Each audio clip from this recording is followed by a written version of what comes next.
Hey everyone, this is Bob here in the Nerve Center at the Wirefly campus, and we are going to do a Schmackdown without our usual boxing ring. On the left side, we have the T-Mobile myTouch 4G, one of the latest, coolest phones out, has many, many features and some great advantages. On the right, we have the brand new Nexus S from Google. This is made by Samsung, and it follows in the tradition of the very well accepted Galaxy S class of phones. I'll talk a little bit more about that in just a moment. The myTouch 4G, although it's branded T-Mobile, is actually made by HTC. There you can see that Samsung makes the Nexus S and HTC makes the T-Mobile myTouch 4G. Okay, normally I have the phones on, but I have them off because I want to demonstrate how quickly they both turn on.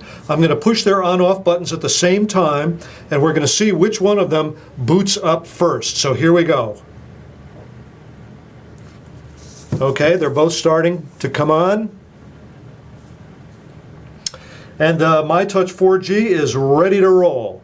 And although the Google Nexus S, made by Samsung, it has Android 2.3 versus 2.2 in the myTouch 4G, it's taking a longer time to boot up. It's now ready.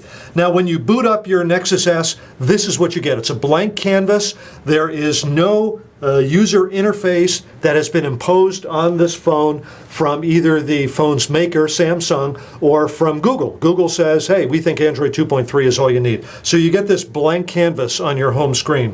Whereas the myTouch 4G has a revised version of the Sense interface that HTC uses.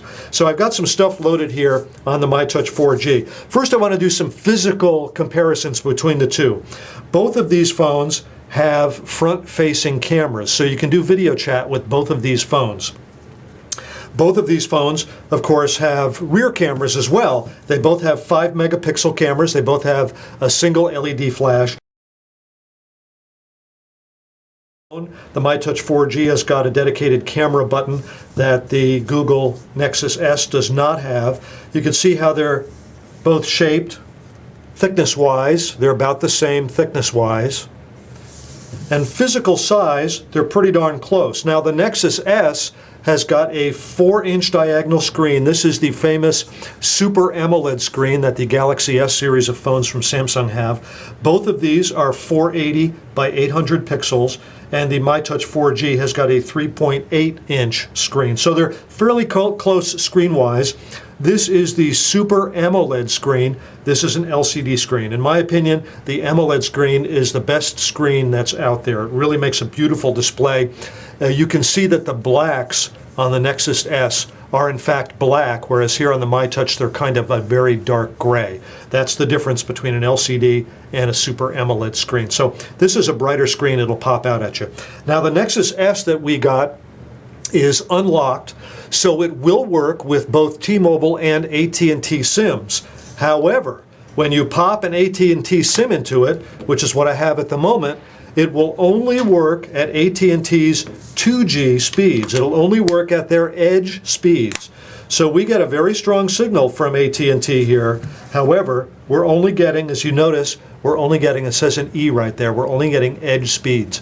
So they have crippled the Nexus S so that when you are on the internet with an at&t SIM, you can only get 2G speeds. If you have a T-Mobile SIM and you've paid for 3G, you'll get 3G speeds on T-Mobile, but you won't on at&t. So if you think you're getting an unlocked Nexus S and you can interchange your at&t and T-Mobile SIMs, think again, because you get a much faster speed with T-Mobile than you'll get with at&t. So if that's a concern for you, I wanted to get it mentioned.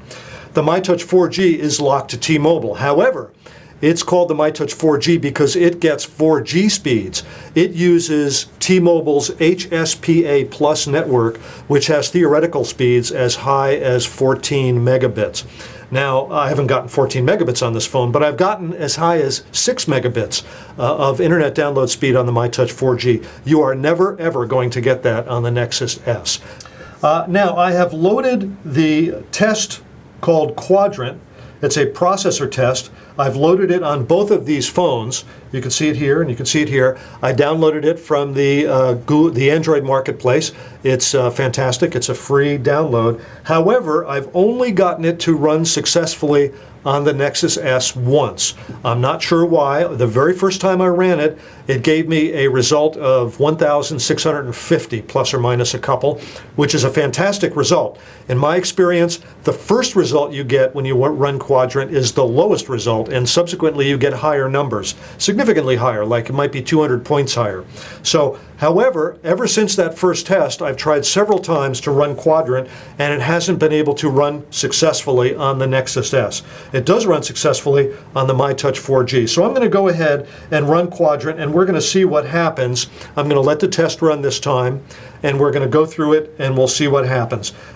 So far in my experience, after running many tests, only the very first ran successfully on this, and every other one has failed. So I'm going to go ahead and run, and we're going to see what happens.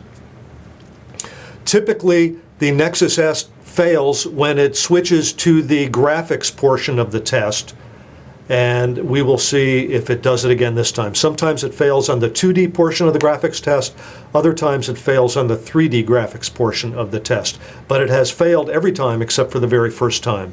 You can see the myTouch 4G has already switched into the graphics test, now in the 3D portion of the graphics tests, and the Nexus S is still thinking about it. There it goes to the 2D portion of the test. And it has bailed. The Nexus S has bailed out of the Quadrant processor speed test. This is the last of the 3D tests that is being shown on the myTouch 4G. And now the myTouch 4G is asking me to display its result. And it's a little tough to see these, but the number it got was 1,765, 1,765, which is a very, very nice score. I'm going to go back to this right now for just a moment. There's something else I want to talk about with these two phones. Ostensibly, they both have 1 gigahertz processors, although the myTouch 4G makes a little bit of noise about it being a second generation processor in the myTouch 4G. That may be the case, but I want to show the system information in both of these. The CPU in both of these is an ARM7.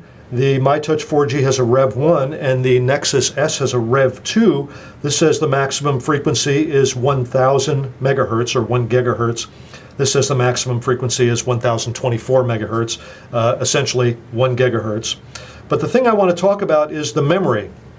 The myTouch 4G says that it comes with 768 megabytes of processor available RAM memory. I was unable to find that amount, that number for the Nexus S. I'm taking a wild guess that the other Galaxy S phones are 512 megabytes, so I'm assuming that the Nexus S is also 512 megabytes.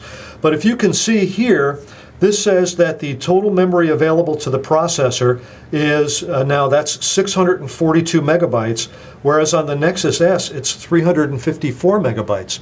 So the Nexus S has a little bit more than half of the available RAM memory for the processor that the myTouch 4G has. Now that RAM memory lets the processor have more elbow room and run more quickly. So I think that is why you're going to typically see a faster speed result with the myTouch 4G than you're going to get with the Nexus S. And there's some very good information, very interesting information when you look at that system information tab here on the Quadrant speed test. Otherwise, these are both very interesting phones. Now, both phones, or excuse me, the Nexus S, much has been said about its curved shape, and you can just barely see how the Nexus S is curved in this view here, especially when compared to the myTouch 4G. It's just an ever so slight curve. They're both about the same thickness, except for this bump that they call the chin here on the Nexus S. I'm going to go back to their home screens on both of these. They're both roughly the same size. Overall height is about the same for both, and the overall width is about the same for both of these phones. So although the Nexus S has a larger screen than the myTouch 4G, the myTouch 4G is slightly bulkier considering its smaller screen. Otherwise, these are both terrific phones, But to be honest with you, a couple of things bother me about the Nexus S. Now, the myTouch 4G comes with 4 gig of RAM built in, that's on board, 4 gig of built-in RAM that you can use to, 4 gig of built-in onboard memory that you can use to store your photos and videos and music.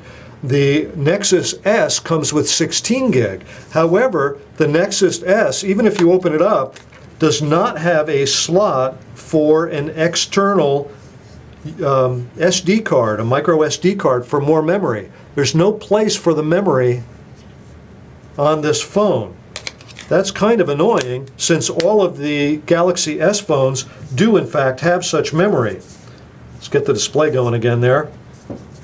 Now, although this has 16 gig of onboard RAM, onboard memory, and the myTouch 4G has just 4 gig, it has the ability to put in a micro SD card, you can see it right there, so that you can add more memory. Now it comes out of the box with an 8 gig micro SD card. However, you can replace it with a 32 gig, which would give this 36 gig rather, of storage for your video, your photos, your music. So there's a lot more storage capability in the myTouch 4G.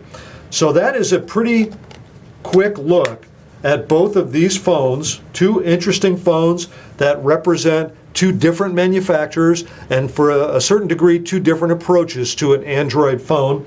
I love the display on the Nexus S, but frankly I like the processing speed and the better expandability of the myTouch 4G. And I'm really disappointed that the Nexus S is crippled when you use it with an AT&T SIM. That was news to me, and I'm sure it's going to be news to many of you as well. Hey, this is Bob here at Wirefly with a Schmackdown, a quick one on the T-Mobile myTouch 4G versus the Google Nexus S made by Samsung. Thanks for watching.